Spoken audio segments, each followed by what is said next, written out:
It's time for the Splash Live from Civic Center TV, featuring stories from and about people like you in the greater West Bloomfield area. Simulcast on cable, 89.3 Lakes FM, social media, and the web. Now live from Green Media Center on Walnut Lake Road, it's the Splash Live. Live, local, social, it's the Splash Live on Civic Center TV and 89.3 Lakes FM. Welcome, friends and neighbors. I'm Tyler Kieft. Thank you so much for joining us. You saw West Bloomfield Laker greats like Donovan Edwards, Makari Page, and former head coach Ron Bellamy win a national title at the University of Michigan during the 2023-2024 season. Then and ever since, controversy surrounding the Michigan program after former assistant coach Connor Stalions was revealed to have devised an elaborate advanced scouting program that went outside of NCAA rules. Now, just last week, on Friday, August 15th, the NCAA making an official ruling with Michigan maintaining its national title as well as postseason eligibility, leaving many in the college football community still up in arms about the whole situation. Here with his unique thoughts from inside the Michigan football alumni community is West Bloomfield's go-to Michigan football alum, Doug Cohen. Doug, thank you for coming on the show today. Hey, Tyler. Good to be with you again. Thanks for having me. Yeah, good to have you on for a pretty unique perspective, because everybody in the sports community, certainly all the pundits, those across the aisle from Michigan, Michigan State, Ohio State, and every other corner of college football has their thoughts on this. But I want to lead off with what you think about the initial ruling coming from the NCAA recently in mid-August that kind of puts all this to bed, at least for now. Yeah. Well, I mean, my thoughts on it are that the entire thing was a big joke and a big sham. And, you know, everybody's up in arms about it, and it's not about integrity. It's about coping, because we did something better than they did, and we beat them all, and they can't really say anything else about it, so they've latched onto this sign-stealing scandal, which the funny thing about it is it's not a sign-stealing scandal because you can steal signs. There's nothing illegal about stealing signs. We didn't get in trouble for stealing signs. Everyone steals signs. So to even call it a sign stealing scandal is clickbait. It's all a big, it's ridiculous. And even though there was no hammer and no vacated wins and no postseason ban and no asterisks, even though there were none of those things, it's still ridiculous that they fined us the money that they did. And we're appealing that as such because, we broke a rule that was made in 1994 before there was even such thing as a smartphone. And now they're saying we broke that rule with smartphones. Well, that had nothing to do with the rule. It's really, the whole thing's pretty funny. And from all indications, it was organized by an individual with individuals outside of the Michigan football organization. So that's the take from inside the Wolverine camp, is that, yes, this was outside of the norm from what you see in the NCAA. You could argue that it does violate rules, but at the same time, sign stealing versus the advanced scouting mechanism, it's the mechanism that was the problem here. And so my thoughts on this are kind of different. I'm going to take off my Sparty goggles altogether with this, because the fact of the matter here, Doug, is Michigan got exactly what was coming to it. A pretty light result from the NCAA, all things considered how severe this was said to be by all parties involved, with the exception, of course, of the University of Michigan. But they got exactly what was coming to them because it was coming from the NCAA, an organization that's becoming less and less relevant over time. And even putting on my Spartan glasses once again, I think this is the best possible result, because why delay the inevitable with the NCAA going the way it's going? It's not going to be around much longer. And so let's move on from that and go on to something more on the inside of this. We know all these different angles. We've explored what is the situation with the Connor Stalions controversy. What should the punishment be? Is it good enough? But from inside Michigan football and inside that community, particularly with people like yourself that have been in the trenches, that are still heavily involved with the team or with the community today, what's this moment like for you? Is it a sense of relief to now be able to move on from this in some sense? Yeah, a little bit. I mean, it's just I'm just glad I don't have to hear about it anymore. Even though, of course, I'm hearing about it all day, every day at the moment. The fact that the investigation is over and that there's no more wondering what kind of penalty is going to be handed down. Yeah, I mean, I think for those of us who aren't in the building all the time now, who are still involved and still have to kind of navigate this in our daily lives out in the community, it's nice to know that that part of it is over. I think inside the building, it's just been business as usual. I mean, I did get a chance to see a practice, and you'd never know that there was any of this stuff swirling around outside the building. They're focused in the building. So for us, who are out in the community and who are gone from there and are alums, yes, it's nice that it's over. And the fact of the matter is, even if it went the way that Ohio State faithful, certainly many of my Michigan State faithful, had in some ways hoped it had gone. Fact of the matter is, you were still there on that final night. You still hoisted the trophy. You can't take those memories away from the Michigan community. And so with all this being what it is, all the controversy surrounding it, I'm pretty sure I know your answer to this, Doug. Does it at all change that feeling of your school being national champions just 2 seasons ago? Absolutely not. It doesn't change that at all. And I had the opportunity, the privilege to be able to go down to Houston and be there for that game. And that was one of the greatest nights ever. And it's not like it no longer is because of what the NCAA said. And what's kind of interesting about it, the hypocrisy here is, listen, when there were SEC teams in the South for years who were cheating their butts off, paying players with slush funds and, handing out bags and handshakes with stacks of cash in them. Like when that stuff was happening and, maybe a coach would move on and there'd be some kind of penalty after the fact and they'd still be celebrating their championships. I know what it's like to be on the other side of that and be able to point at them and say, oh, they still get to celebrate their championship. They cheated their butts off. And there were teams that were cheating for years, cheating like crazy. One in particular I'll mention is Ohio State, who had an entire season vacated. And if you ask them, they'll say, that's BS. The NCAA is a joke. And, for a few tattoos, they take away a whole season, everything. They hate the NCAA for that. But suddenly now that now the NCAA today is a beacon of truth because they're going after Michigan. They were a joke when they went after Ohio State, but now they're a beacon of truth going after Michigan, and Michigan is, the cheater. So there's a lot of hypocrisy there, and none of that is going to take away from what we did on the field, going 15-0. Only 5 teams have ever done that in the history of college football. And it was a special season, and everybody that was a part of it and got to see it up close knows that, and that'll never change.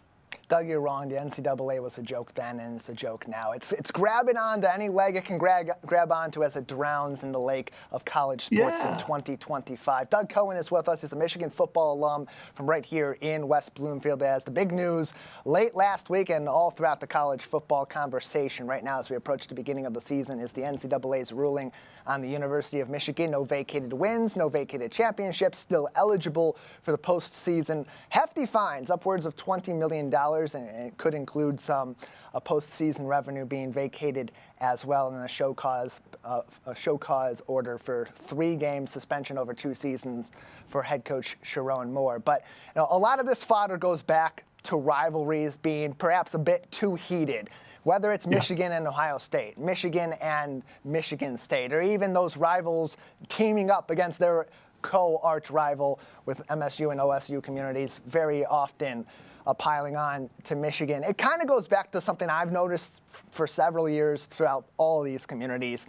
Do you believe that our rivalries are getting too heated and are losing some of the sportsmanship and that friendly banter and trash talk that used to really be the status quo between Michigan and Michigan State, Michigan and the Ohio State, as they call themselves? Yeah, I do think it has. And I think you can look at this as part of a bigger picture with a lot of our dialogue, in America today that some of the elements of social media where you can argue at a distance from behind a screen with an anonymous handle and people get really nasty. online about a lot of topics, not just rivalries in football. So I do think that the temperature does, in some cases, get heated, and I think there's some publications. Not all of them are, it goes beyond just like Sports Illustrated and the Detroit News, for example. There's everybody's got a blog or some kind of a website or page, and a lot of them kind of stoke those fires with clickbait type headlines to get people riled up, and people take the bait and then they get riled up. So I think there is some of that, but I think offline, when you meet people face to face, when I walk around wearing Michigan gear, I don't have people from Michigan State or Ohio State coming up and getting in my face and trolling me and saying nasty things to me. It's generally still pretty friendly banter. I mean, I just drove through Ohio a few weeks ago, and a guy stopped me at a service plaza on the Turnpike. I was wearing my Michigan football alumni gear. He was an Ohio State guy, and he was like really, kind of excited to talk to me about the rivalry. And it was a great conversation. And there was a little bit of, a couple of friendly jabs, and it was all in fun. And so I think when it's like that, those, to your point, are the best things about these rivalries and the best things about college football. And I try, I don't go onto Facebook with aliases. I'm there as me. And I will smack talk back if somebody says something really nasty. But I've also made a lot of friends online with Spartans and Buckeyes where the banter is friendly. And I try not to add to the temperature, but I will defend my alma mater if somebody comes at me really hard. So long answer, short. Yeah, I think the temperature has gone up, but I'm trying to do what I can, where I can to bring it down more often than playing into it. We all have our moments, where somebody says something that triggers us when we're having a bad day and you want to just fight back. But I think we should all try to not do that, me included. Sports are fun, but we gotta remember, sports are kind of stupid too. They're not real life. We can take the step back. It's all recreational, and I think that's a really good take on our rivalries in recent years. Doug, before we let you go, on a more positive note, we've seen a lot recently of our own West Bloomfield Lakers close to home, including some of your Michigan Lakers at the National Football League level. A couple of exciting moments last week. We'll roll those, beginning with Donovan Edwards. Was able to get his hands on the football against the Green Bay Packers, back in the proper colors of green and white with the New York Jets. Taking the ball to the house. Of course, it was called back on a holding penalty, but that's classic Donovan Edwards. And then a few days later, a big reunion between Donovan and another New York football player, Makari Page of the Giants. And then on the field, Makari Page picking up his first interception at the National Football League level.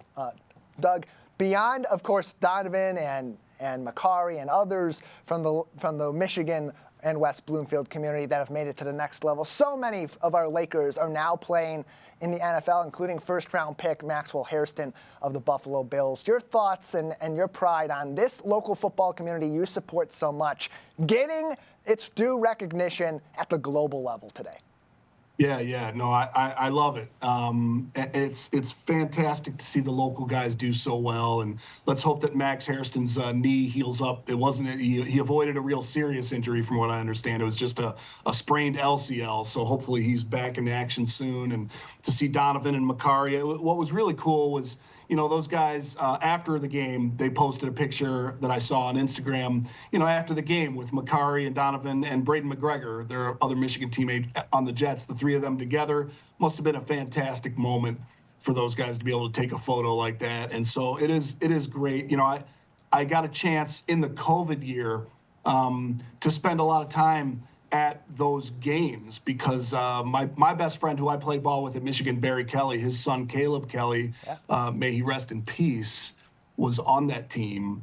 And so these are his teammates that are going on and doing these things. And so that pride is kind of personal for me because I know it means a lot to my buddy whose son was on that team with those guys. So for a number of reasons, as a member of the local community, it means a lot to see West Bloomfield represented so well in the league. I mean, that's a really special thing to be able to see where you got multiple guys from your hometown here all playing in the NFL. It's fantastic. And those looking on, soon to be there possibly as well, Dylan Tatum, who was at MSU, now at Northwestern, and of course, Samaj Morgan, a wide receiver for Michigan, alongside former West Bloomfield head coach Ron Bellamy. Doug, we got to move on, but thank you so much for your time today and giving us your thoughts on the recent news from Ann Arbor.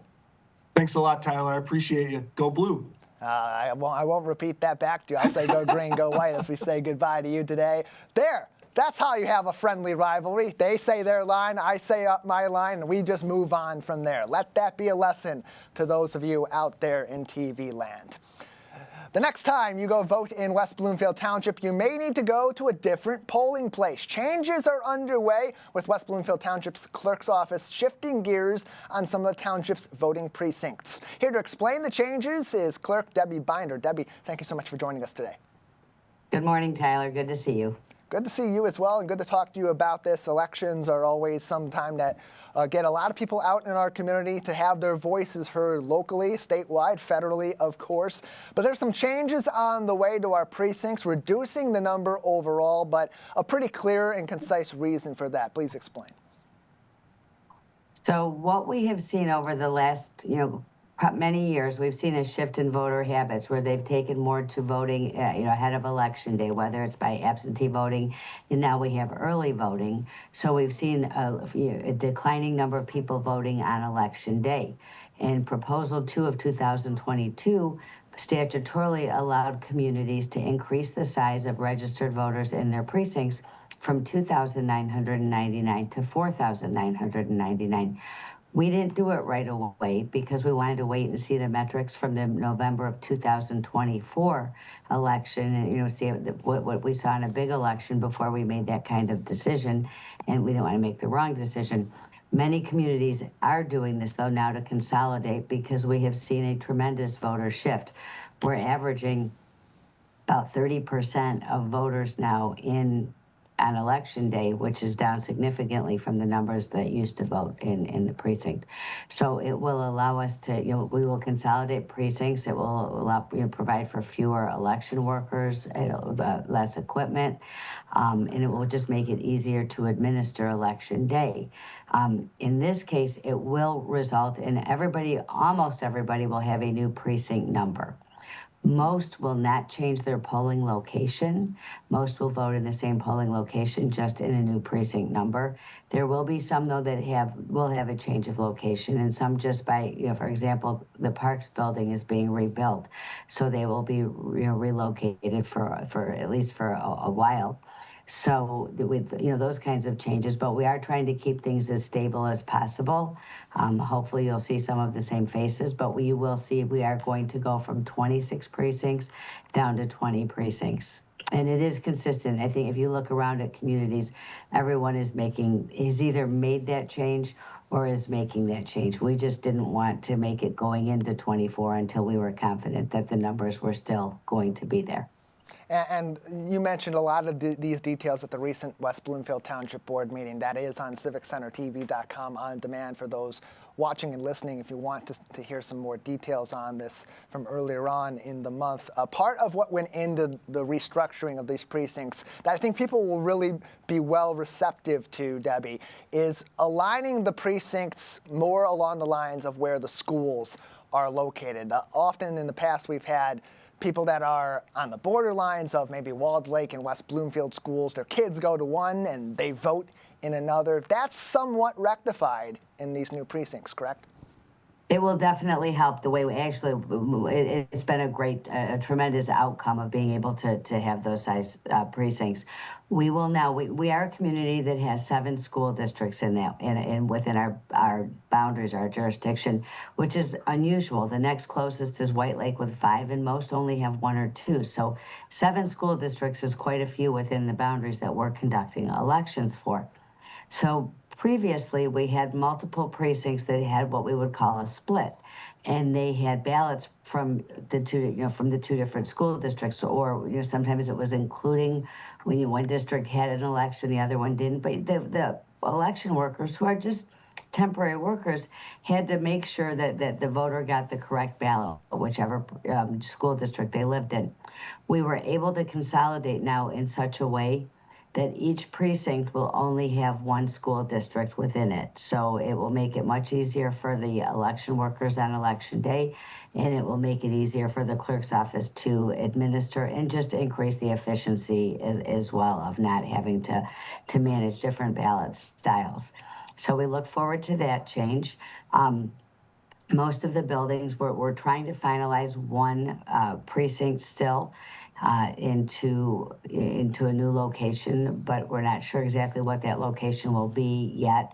We're trying to align it better with the school district, or at least with not having to have a neighboring school district be open on election day for an election that they don't have. So we're working on finalizing that, but the map is currently up on the website that will show what people's new precinct number is and what their new polling locations, except for the one precinct that we're still working out the details. And because of this change, as required by law, and to help with the change, every single voter will get a new voter ID card telling them of their new precinct number and their new polling location. And the information is always available, I like to remind people, at what's called the Michigan Voter Information Center, which can be obtained by either going to MVIC for Michigan Voter Information Center.gov or michigan.gov/vote. Either way will lead you to the Voter Information Center where you can confirm that information. Again, we're looking at between early voting and absentee voting, we're having about 70% of our ballots are cast either by absentee ballot or by going to the early voting center. I do think we will continue to see that. We may see some people who experience long lines in the early voting in November of 24, a little hesitant to come back. I can, with quite a bit of confidence, tell people that we won't see that kind of a crowd again in the early voting center until the next presidential election. The other elections have been nowhere near that crowded, so don't be afraid of early voting. And also I want to remind people that they can bring their absentee ballot to the early voting center. And if they bring their absentee ballot to the early voting center and they feed the ballot through the tabulator, and they've made any kind of a mistake, it'll bring the ballot back to them, and they can spoil it, get a new one, and vote it again. Now, what I mean by mistake, because people go, what's a mistake voting? Mistake would be that in a primary you crossed over parties, and then that made the partisan section of your ballot not count. Or if you overvoted for a contest, you selected 3 choices when you were only allowed to select 2. If you actually scan the ballot yourself through the tabulator is going to give you your ballot back and say, did you mean to make this decision? Or and if it did, the voter has the choice to cast their ballot as is. But if it's not what the voter meant, they do have an opportunity to spoil it and get a new one. So early voting, really, I was kind of one of the later adopters as well, but it's a nice and refreshing opportunity for somebody who, their work schedule makes it harder to get there on election day, or their vacation plans make it hard to get there on election day. It provides a great option for people to vote, a different way. And they can also get on the permanent ballot list, which means they will get an absentee ballot automatically in the mail. When they get that absentee ballot, they can either return it as an absentee ballot, or they can vote it in the early voting center. Again, being able to get feedback if they make a mistake.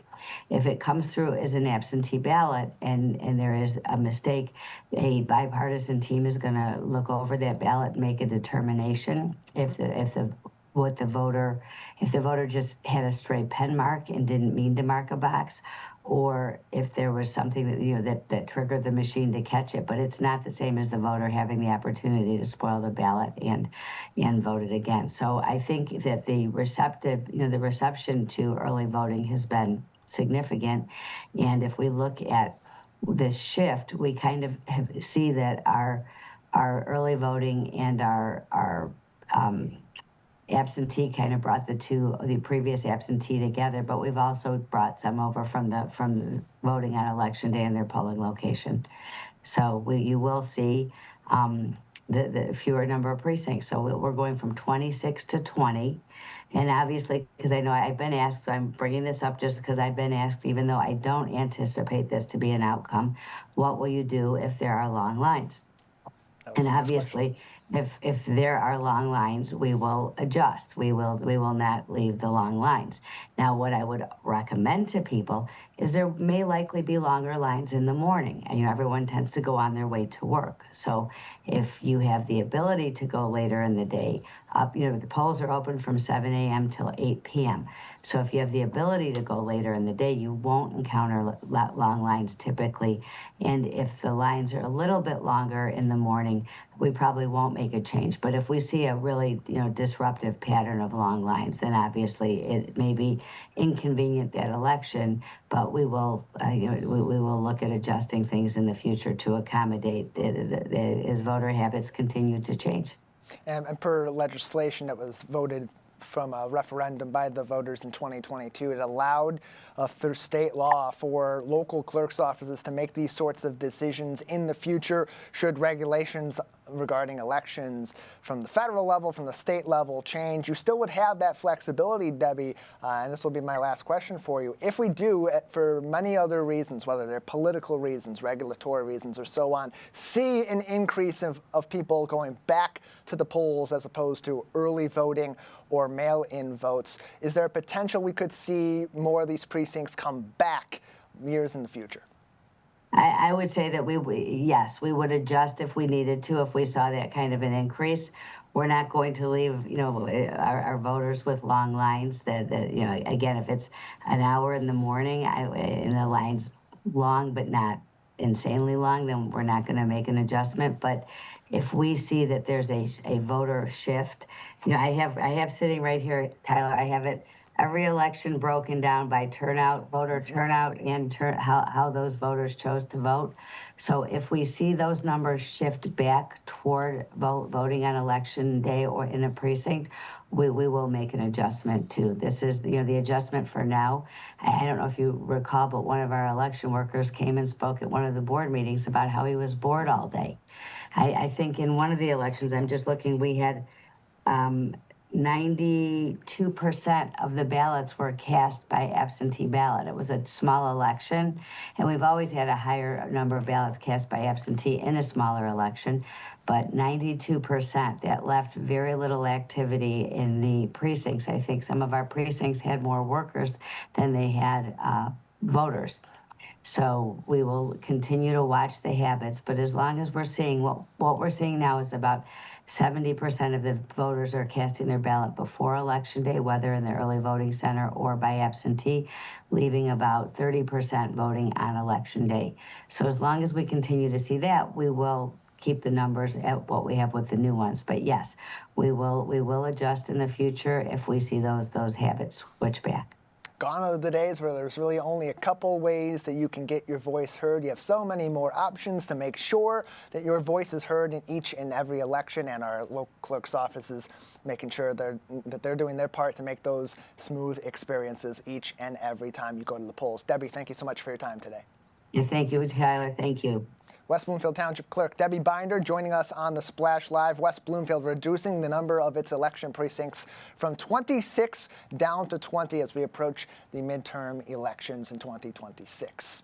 More info on wbtownship.org if you want to get in contact with the clerk's office for any other questions. And, of course, follow them for more updates on their Facebook page at West Bloomfield Clerk's Office.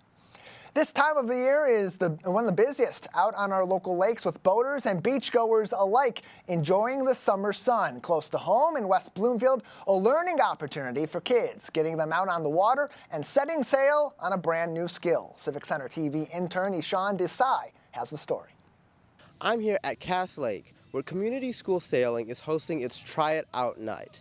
Parents and kids can get out onto the water and get a first-hand experience with the boats and equipment to see what this year of scholastic sailing will be like.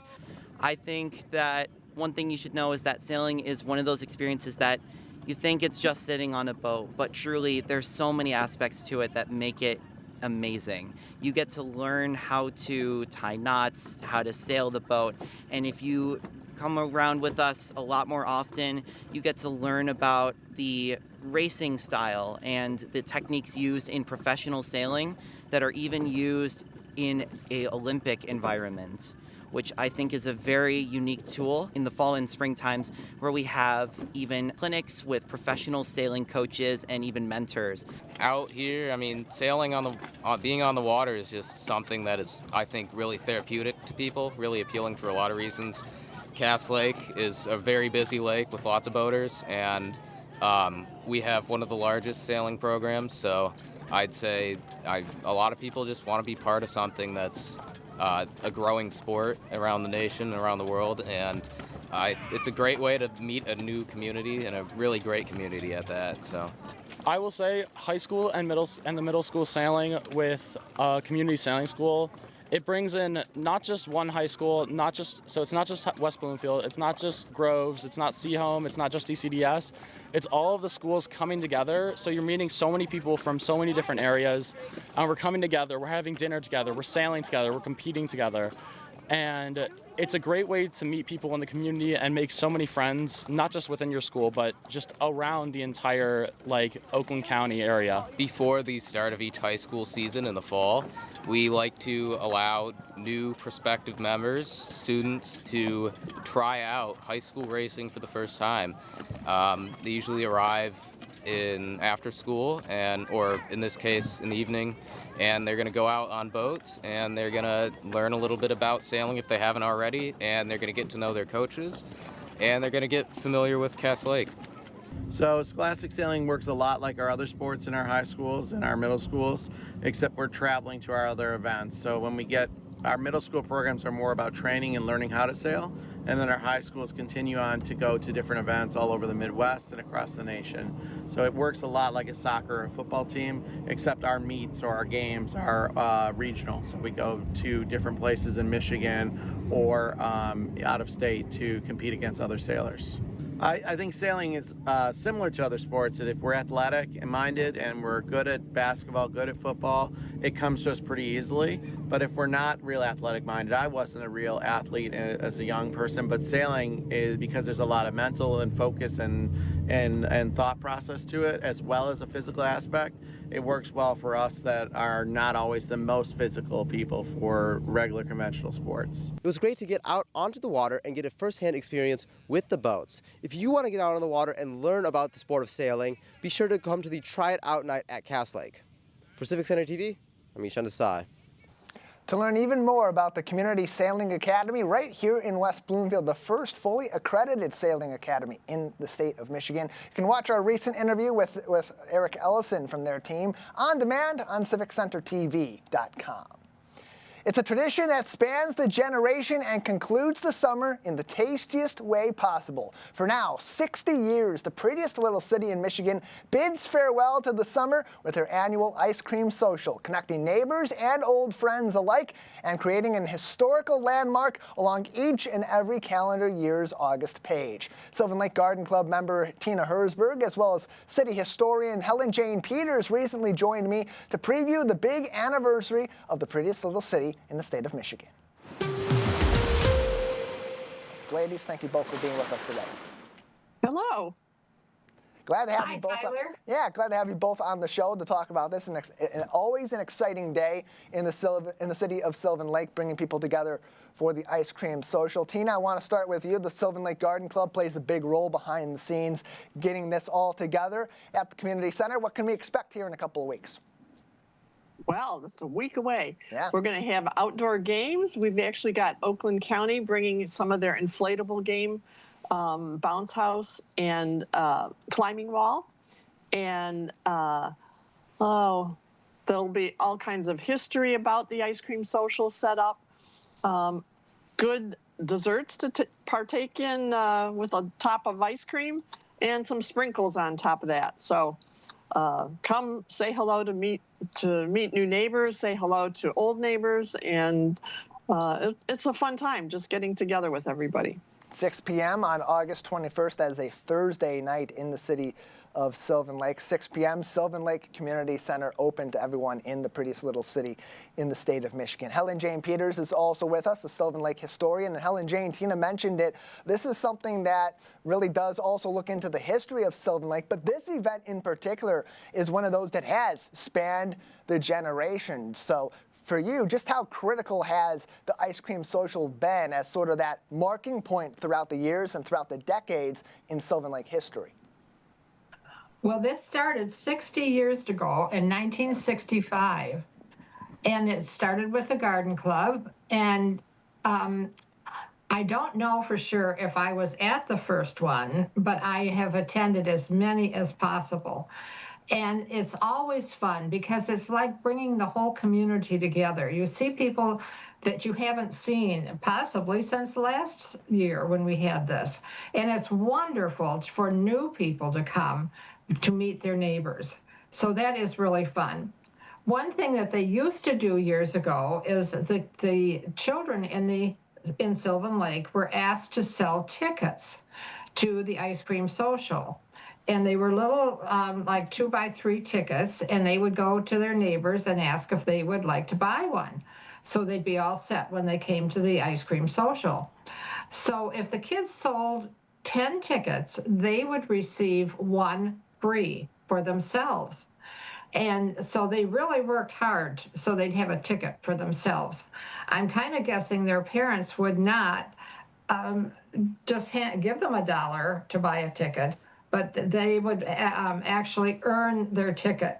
And that went on for many, many years. In fact, Mrs. Mason was the one in charge of that, and she had been a teacher at Whitfield, so she knew a lot of these kids. And they really had fun going door to door, trying to sell tickets. But that stopped a few years ago. But it was a lot of fun. But we do have our display boards up that tell the history of Sylvan Lake, and I'll be there to answer questions.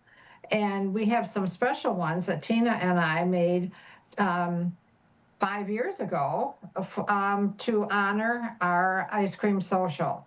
So there are lots of pictures for you to look at, lots of things that you might not know about Sylvan Lake, and you'll see that on the displays at the community center. Yeah, small town, but it has a robust history that a lot does center around these community gatherings. Tina, I want to go back to you because the location of this is quite significant in the history of Sylvan Lake, but as it stands right now, the community center property, it could not be a better location to bring people together in the prettiest little city in Michigan, to have all these different activities. And really it is that central point, even though it's off on the lakeside, it really is that central gathering point for this entire Sylvan Lake community. It really is.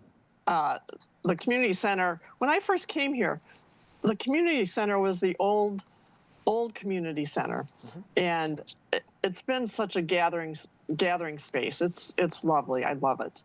And my phone was pinging there. Sorry, I missed the rest of your question.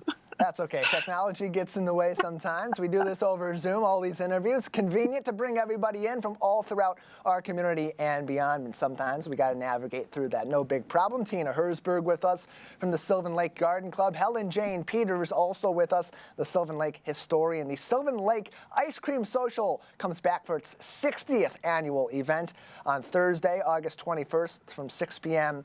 to 8 p.m. Ice cream, just $2. Great opportunity to meet some new neighbors. And Tina, that's what's really this is all about. It's about bringing people back together from across the city of Sylvan Lake as we wrap up the summer season, one of the most vibrant in the city all throughout the year. But it's also about also a great way to help people that have now joined in on the city of Sylvan Lake to get to know their community a little bit and become a part of it.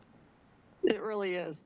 People come from that have moved away, return. You know, we haven't seen them in a little while, and so it's a nice time to revisit and say hello and, you know, what have you been up to? And yeah, we have people that have moved away and still bake us a cake or two and bring it to the ice cream social. And yeah, it's so much fun just discovering the friendships and reigniting, and yeah, it's a wonderful event. And some of the write-ups we get afterwards are just amazing. I can imagine people love to come back to the city of Sylvan Lake that have lived there in past years for things like this, or to explore the city and reconnect with some of those places where they made core memories all throughout their life. And Helen Jane, what's special about the community center being the location for the ice cream social every year, even dating back to 1965 in its first iteration, is that even back in 1965, that's still pretty late in the history of that particular property. It's been bringing out the kids and families and connecting people in Sylvan Lake, even generations before that. So how significant is that location to this particular event today and historically? Well, our community center is absolutely beautiful. We have a new building. Well, it was built in 2008, so it's not quite 20 years old yet, but it is beautiful inside and out. And the property, I think of one of the things that the kids, Tina has said that they're going to have these inflatables from the county. But, you know, it's up on a hill, and the kids used to love to run down the hill or roll down the hill. And that was always fun. And they used to play like musical chairs, where they put the chairs in a circle, and then everybody marches around the chairs, and you sit when the music stops. And they take one chair away, so one person is left without a chair to sit in, and so they're out of the game. But then they would win something. The last person standing would win a very special cake. In fact, Char Gamble was one that used to make them that looked like a doll or a Disney a character, and the kids loved that. In fact, I'll be surprised if Char doesn't do that again.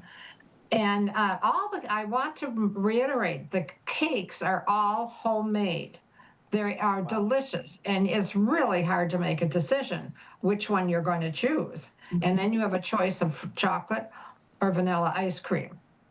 And I also want to say that Ann Nichols has been the chairman of this event for at least 40 years. Wow.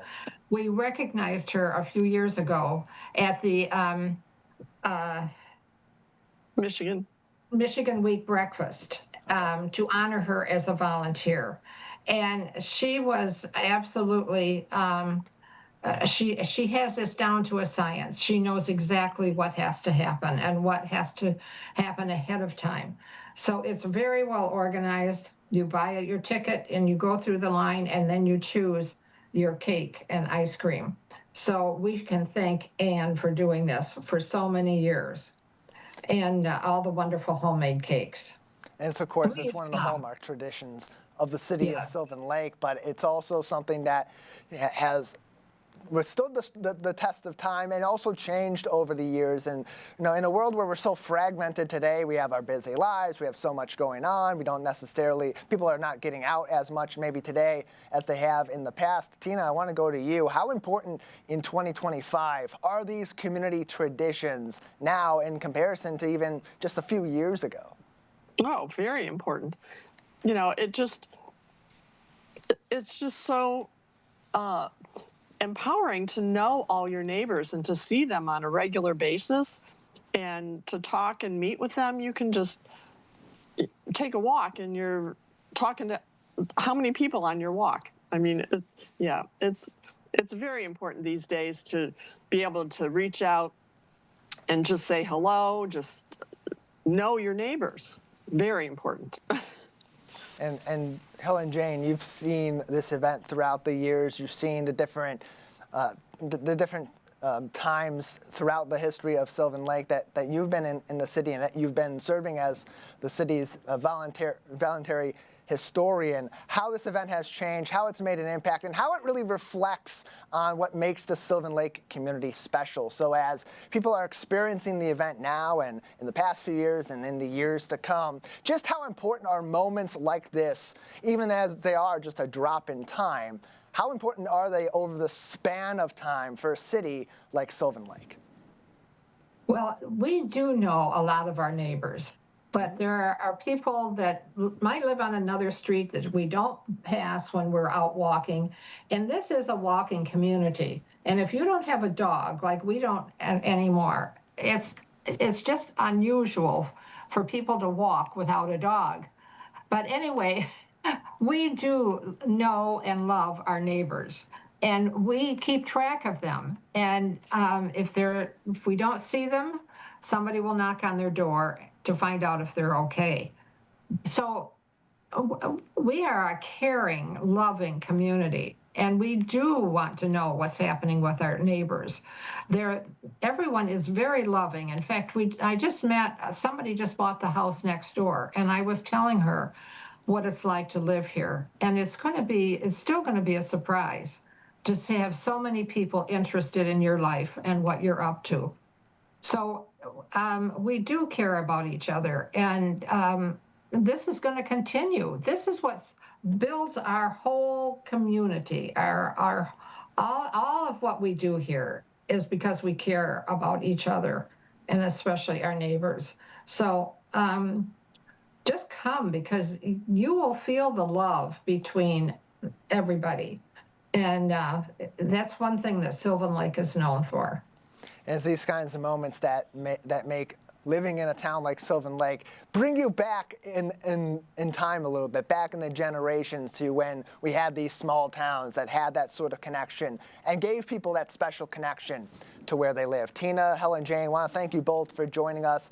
Before we let you go, Tina, anything else that people should know about this upcoming event or other things coming up after the ice cream social with the Sylvan Lake Garden Club? We'll have our next meeting in September. Actually, we've got an evening presentation coming up too in September.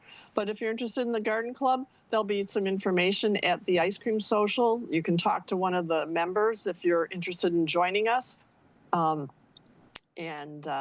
we meet once a month at the community center and talk about gardening stuff or talk about our neighbors. You can saying hello. Yeah, just social. Helen Jane Peters, Tina Herzberg with us from the Sylvan Lake Garden Club and the City of Sylvan Lake. Their annual ice cream social Thursday, August 21st at the Sylvan Lake Community Center. That all kicks off at 6 p.m. Games and activities from Oakland County parks. Outdoors, plenty of ice cream, and of course, friendly people in and outdoors in the City of Sylvan Lake in just a little while, August 21st, 6 p.m. More information can be found on Facebook at Sylvan Lake Garden Club. Tina, Helen, Jane, thank you both for being with us. Thank you, Tyler. Everything you need to know about the Sylvan Lake Ice Cream Social and other fun happening in Sylvan Lake all throughout the summer and the rest of the year, sylvanlake.org is the place to go for all of that information. Next Monday kicks off a brand new school year for Laker Nation with changes in the classroom, new programs on the horizon, and brand new facilities under construction. There's a lot to know before your kids head back for the very first day. Our Civic Center TV team recently spoke with West Bloomfield Schools Superintendent Dr. Danya Bazzi for a look ahead at the 2025-2026 school year. Dr. Danya, thank you so much for joining us today. Thanks for having me. Absolutely. Really, really happy to be having this conversation with you. It's crazy that we're already at the start of another school year. It seems like the summer has just flown by just in these last few months. What would you say is your overarching vision and main priorities for the West Bloomfield School District as we enter this brand new school year? Well, I agree with you. I feel like we were just saying goodbye to staff and students and wishing them well for a great summer. And here we are about a week and a half away from welcoming our staff back for, beginning of the year professional development and connecting. And then August 25th, we'll be ready to welcome our families back for a new school year. So we're very excited about that. Our overarching goal for this year is to continue to allow the strategic plan to be our guiding map. That's really what we all utilize to make sure that we're working on the goals that we set forth as a district and community. As you know, there's a lot of stakeholders who work to create a strategic plan, and we've done a good job. Our staff and community have done a good job to really focus on our main goal areas that include academic excellence, student-centered support, staff development and retention, community engagement, and our facilities and operations. And I think you can see those things being worked on within our school family, and we're committed to continuing working on those goals and seeing them through. Love to hear it, Danya. Love to hear of all of the great vibes and great feelings as we're about to enter another school year. I'm curious, are there any new or expanded programs, whether those be academic, extracurricular, or social, emotional, that families and students should know about for the 2025 school year?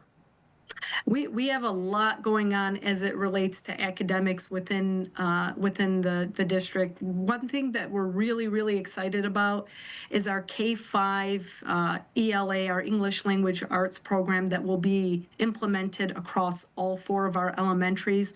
Last year, we piloted that program in a select number of classrooms because we really wanted to assess 2 programs that we were investigating before we made a significant investment. We're happy to say that our teachers and staff led us through a pilot program where they then selected the best program that they felt would meet our students' need. So to see that being implemented this year across every single elementary classroom is really exciting. Another thing that we're implementing next year is new curricular resources for mathematics in our secondary programs, that being grades 6 through 12.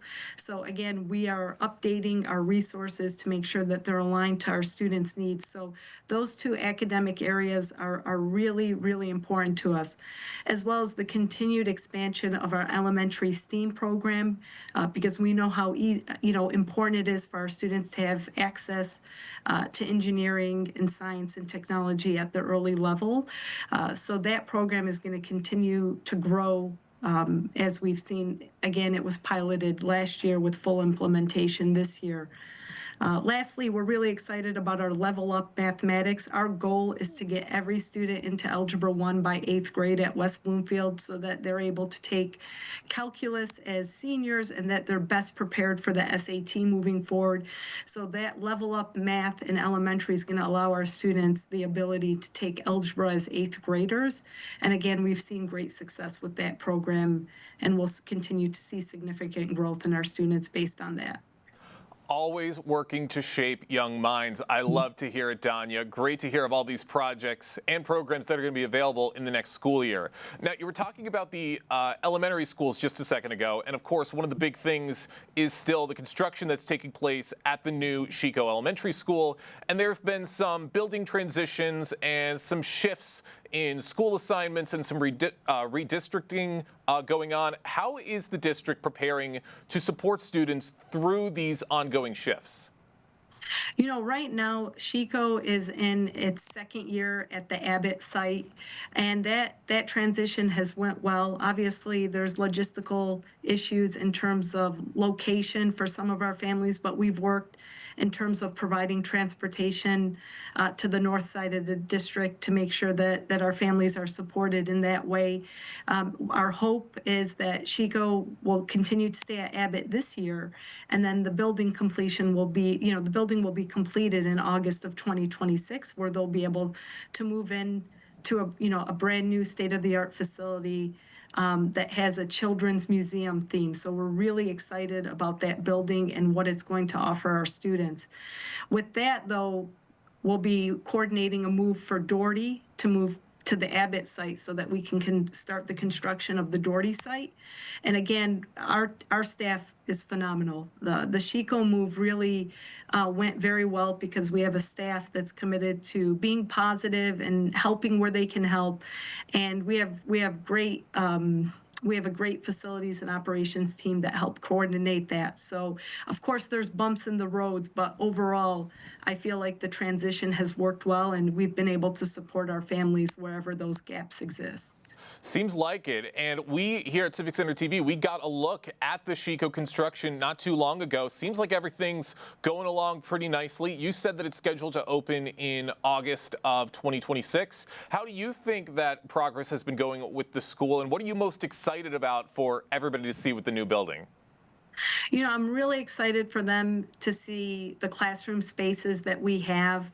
They're designed in a way that looks at, efficiency and high academic standards, but also looks at school safety and making sure that we keep everyone safe as best as possible within our schools.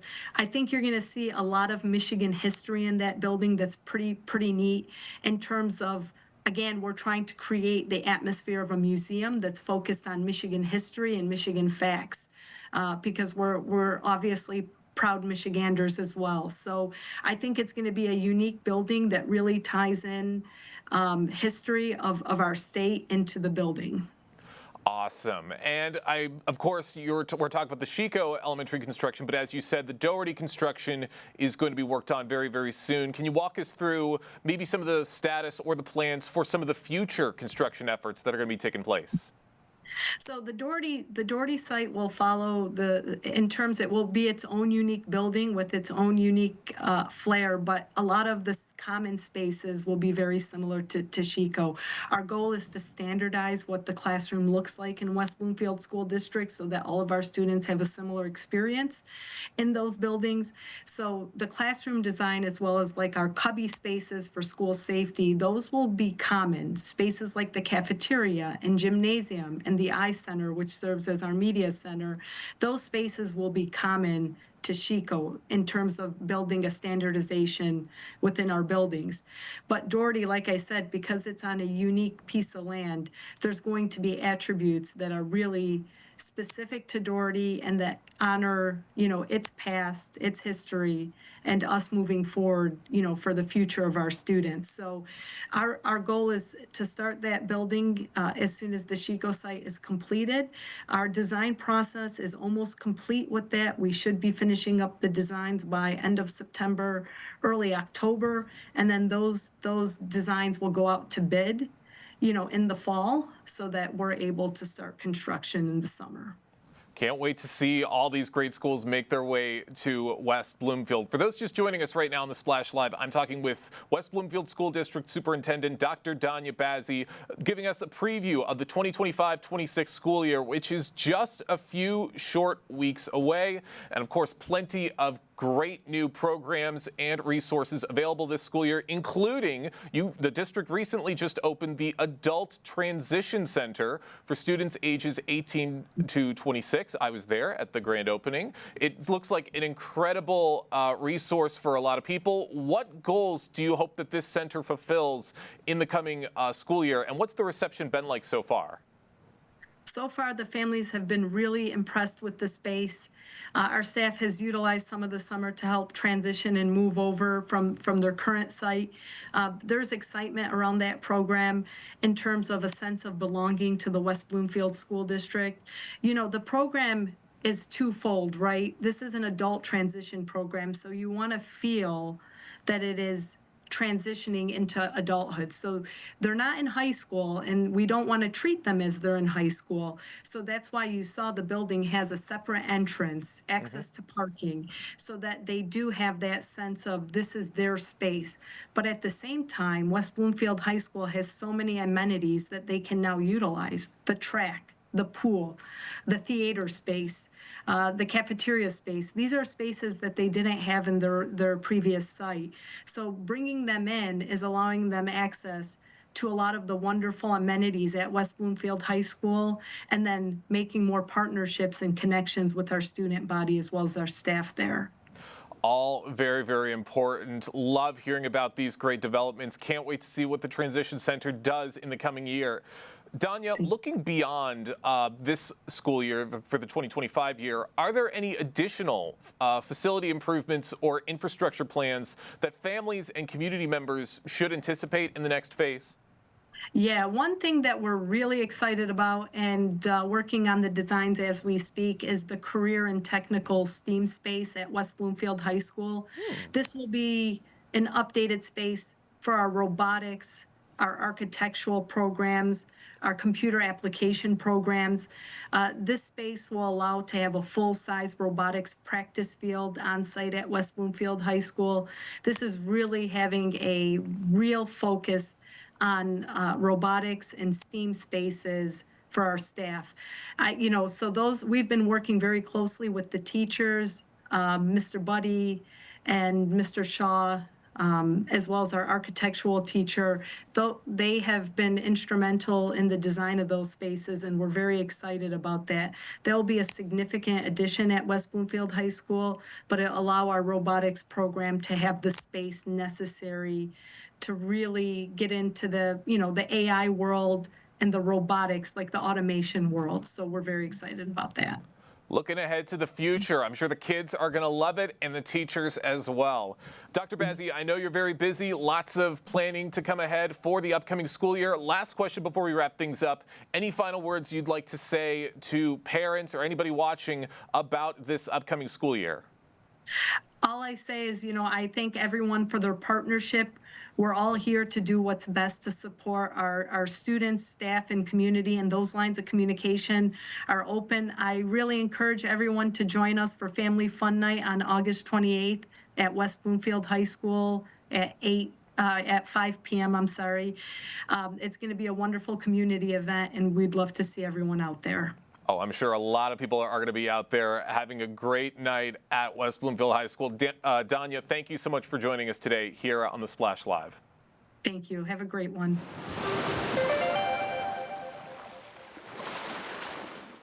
That's our show. I want to remind you that television that's close to home is always online on civiccentertv.com and across our social media pages. Big thank you to our entire crew at Master Control for making this happen, and of course to you for joining in. For our entire team, I'm Tyler Keith, live, local, social. This is The Splash Live on Civic Center TV and 89.3 Lakes FM.